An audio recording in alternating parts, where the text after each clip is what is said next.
Okay, I'm going to show you a couple tricks with layers. One, if you wanted to create a duplicate of a layer, you can just drag it down to this new layer area and it creates a duplicate of it. And then of course you can drag that down to the trash can and delete it. And then two, again, you got two different pictures on here, but you can create different modes.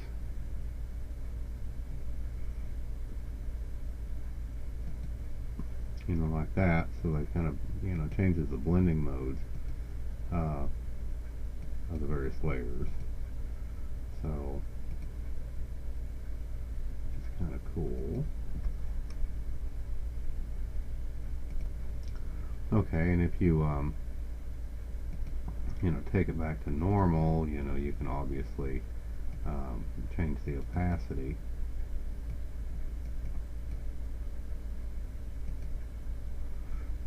So they kind of dissolve into each other a little bit. But, you can go to also to screen, which actually makes that blend a little more subtle, supposedly.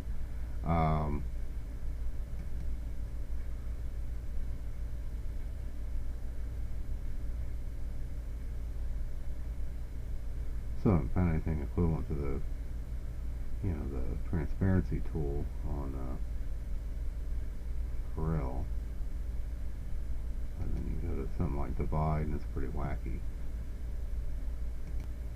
Okay, I'm going to create some image adjustments. I went ahead and set this layer back to normal from what we were looking at. Add a hue, saturation, and brightness. I'm going to make it real saturated, and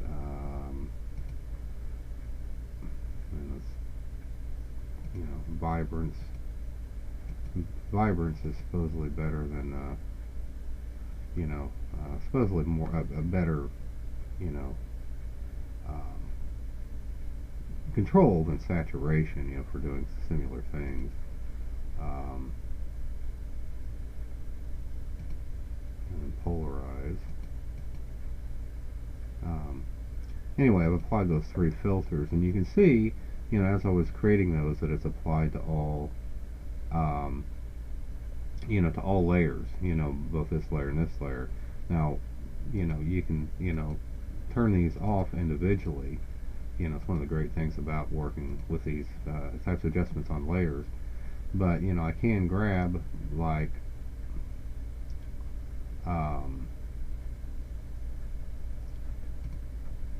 two of them and go,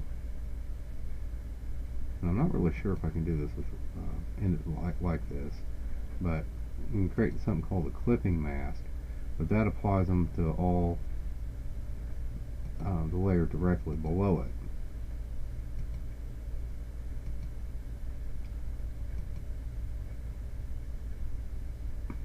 Let's see,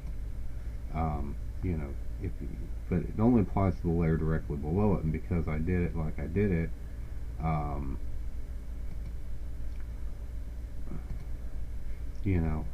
it was applying it to another effect mask. But I mean, I could actually take this, for example,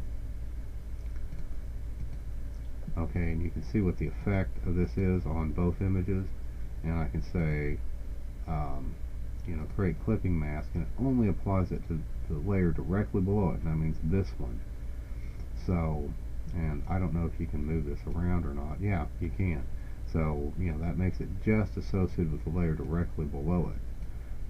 And of course, I could have done all three, and I don't know if I can do it right now, but yeah. So that way, the background image is basically untouched, even with all three of these effects selected. So, just applies it to the, of course, I may have screwed it up by doing that. Let me release it, okay, and reapply it. Okay. So, you can see the subtle effects. I mean, I guess that didn't have much effect at all. Let me go and, since I applied those three, and they kind of do some similar thing.